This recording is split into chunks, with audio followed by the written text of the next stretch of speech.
L'achat de l'aéronef a été financé par un prêt à la BDM. On va vous montrer que vous nous avez menti. Pourquoi? Tu dis qu'Abio, c'est 20 milliards.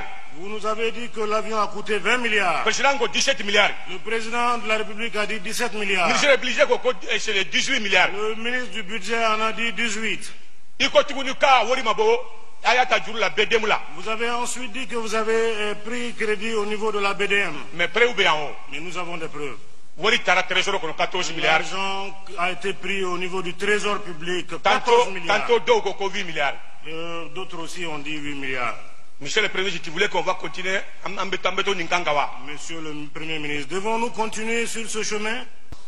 Monsieur le Premier ministre, Koko, Abio Mimbe Mali Boloko papier là. Secondo, il a dit que comme on peut voyager d'Aïne, avion comme ça, et l'État sérieux.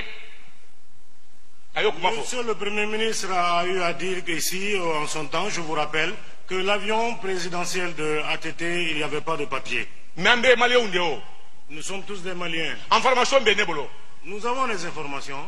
Un membre de son gouvernement a eu à dire au chef d'état-major de dire au peuple qu'il n'y a pas de papier dans cet appareil. Il a refusé, le chef d'état-major a refusé. Et les papiers que nous avons, nous n'avons pas, on n'a pas scanné, et c'est des papiers authentiques. Ça c'est plus grave. Ce qui est encore plus grave, nous avons entendu que cet appareil a été acquis pendant le règne de Modibo Sidibé.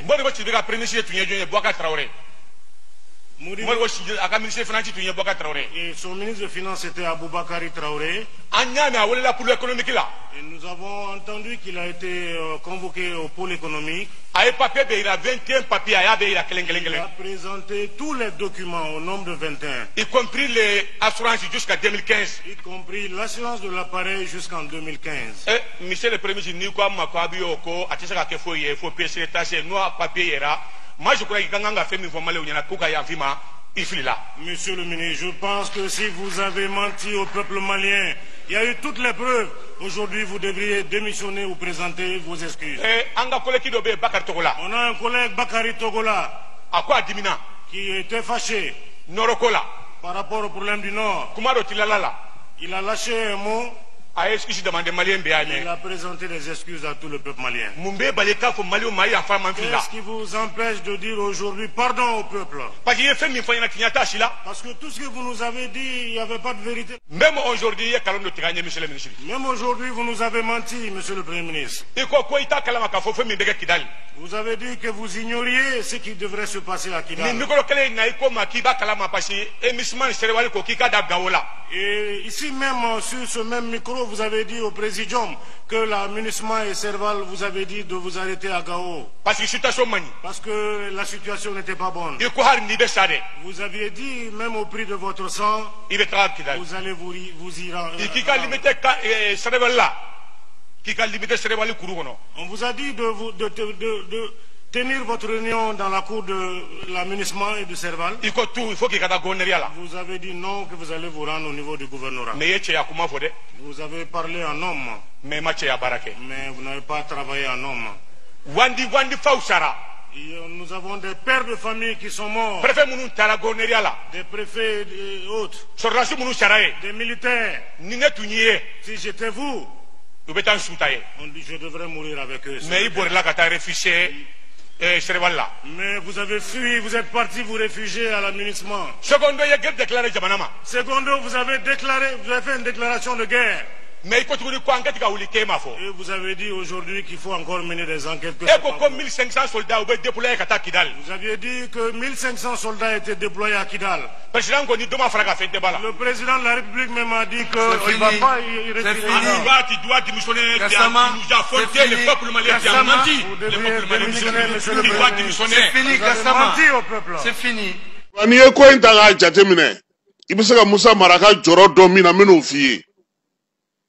Yakli bala ibega tlela ni panguru ko kuma intara Assemblée nationale la ado panguru min la goshira pour que ka seka ko ibega ka panguru kura ka san o kunye panguru me atete bolo yi ko sɛbɛn t'o la foyi t'o la ministre min tun bɛ ATT tile la ni jamana musaka ko tun bɛ ale bolo Abubakar Traoré keba ɲininkali tɛ yen fɛn tɛ o ma min da o kan carton ɲɛ kelen mina a nana n'o de ye ATT ka avion na ka na yira k'a fɔ k'a sɛbɛn bɛ dafalen don o y'a sɔrɔ assemblée mɔgɔ ye Musa Mara wele premier ministre don ale ko sɛbɛn yɛrɛ tɛ o avion in na i y'a ye donc bi pankuru min sanna a don a ye musaka min fɔ la ne tɛna n da don la parce que sariya ko bɛ sariya sigila mɔgɔw bolo donc Musa Mara ka jɔrɔ n'a bɛ se ka kɛ nin yɔrɔ de ye nin ko in na parce que ale taara a jɔ assemblée nationale de ɲɛkɔrɔ pankuru kura sanni k'o lafasa k'o fɔ kɔrɔlen min tun bɛ n'o bɛ ATT bolo k'o lagosi a y'o de baara kɛ ɔ n'a fɔra k'i welela o la seereya la daluya min b'i bolo i ye kuma min fɔ a don kebangoni de kuma dɔ la ne bɛ n yɛrɛ ɲininka an ka maa kalannenw minnu kalanna Mali kɔnɔ tubabu kalan na ne bɛ n yɛrɛ ɲininka kun jumɛn de la u bɛ sɔn k'u yɛrɛ coro jɔyɔrɔ kama ka maaw tanu ka maaw majamu k'u jɔ ko kɔrɔ ko min ni kɔlɔlɔ bɛ se ka bɔ a la don nataw la. Ensuite, vous avez parlé de 14 milliards décaissés par le Trésor par rapport à l'achat de l'aéronef. C'est faux et c'est archi faux. L'achat de l'aéronef a été financé par un prêt à la BDM. La BDM est une banque de la place, ces données sont disponibles, vous pourrez le vérifier. Maintenant, pour ce qui concerne, encore une fois, les papiers de l'ancien avion,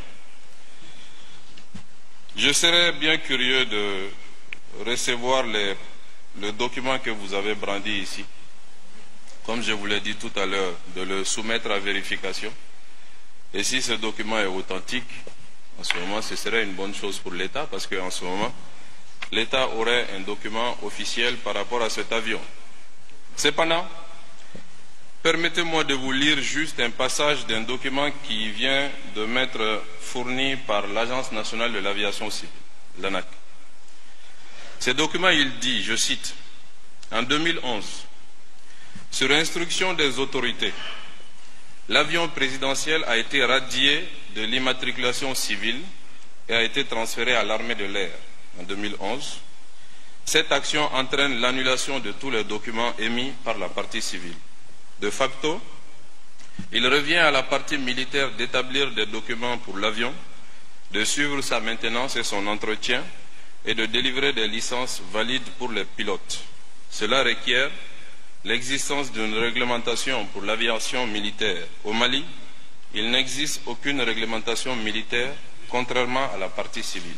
Ainsi, les pouvoirs conférés aux autorités civiles pour établir des documents d'un avion font défaut à la partie militaire par manque de texte, ce qui rend sans valeur juridique tout document émis par l'autorité militaire sur le plan international. Un appareil sans papier d'exploitation internationalement reconnu peut et doit être considéré comme illégal, non seulement sur le plan aéronautique, mais aussi sur le plan de l'assurance de l'appareil. L'assurance qui se trouve à bord a été contractée pour un avion civil. Cette assurance devient caduque en cas d'accident. En plus de l'aspect juridique et dans le domaine de l'exploitation, le suivi de la maintenance de l'entretien de l'avion ainsi que les licences des pilotes sont faits sans base technique. Il conclut, à la lumière de ce qui vient d'être dit, on peut considérer, sans risque de se tromper, que l'avion présidentiel Boeing 727 est sans document valable et opposable à des tiers. Par exemple, un certificat de navigabilité délivré par l'armée de l'air n'est valable que sur le territoire du Mali. C'est un document qui vient de nous être fourni par l'Agence nationale de l'aviation civile et que je tiens à votre disposition.